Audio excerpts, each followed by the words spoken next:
அம்மா சாம்பார் பொடி எப்படி அரைப்பேன்? எனக்கு என்ன ரேஷியோவில் இதெல்லாம் போடணும்னு கொஞ்சம் சொல்லுங்கள். சொல்கிறேன். நான் முதல்ல சாம்பார் பொடிக்கு தேவையானது தனியா, மிளகாய் வற்றல். நான் இந்த தடவை 2 மிளகாயும் சேர்த்து அரைக்க போகிறேன். சரி. இந்த மிளகாய் போட்டாக்க நிறையா பொடி காணும் அப்படின்னு சொல்லுவாள்.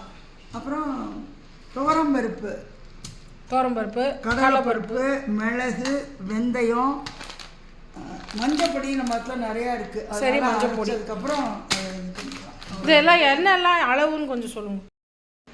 ஃபஸ்ட்டு தனியா 400 கிராம். அது பேக்கெட்டாகவே இருக்குது. இருந்தாலும் நாங்கள் எங்கள் மெஷினில் பண்ணதில் கரெக்டாக இருக்குது. மிளகா வத்தல் நான் 300 கிராம். ஓகே, 200 ஒரு பேக்கெட்டு. இது 100 கிராம் மிளகா வத்தல். 200 துவரம்பருப்பு. ஓகே, இது 100 கிராம்ஸ் கடலைப்பருப்பு.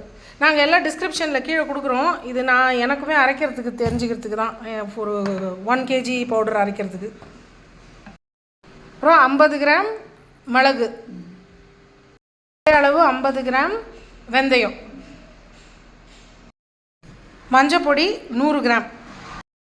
சாமான்களெல்லாம் சேர்த்து ஒன்றா கலந்து வச்சுருக்கேன். மிளகாய் வத்தல் 2 மிளகாய் வத்தலும் கலந்து வெயிலில் காய வச்சுருக்கு. அரைச்சதுக்கப்புறம் காட்டலாம்.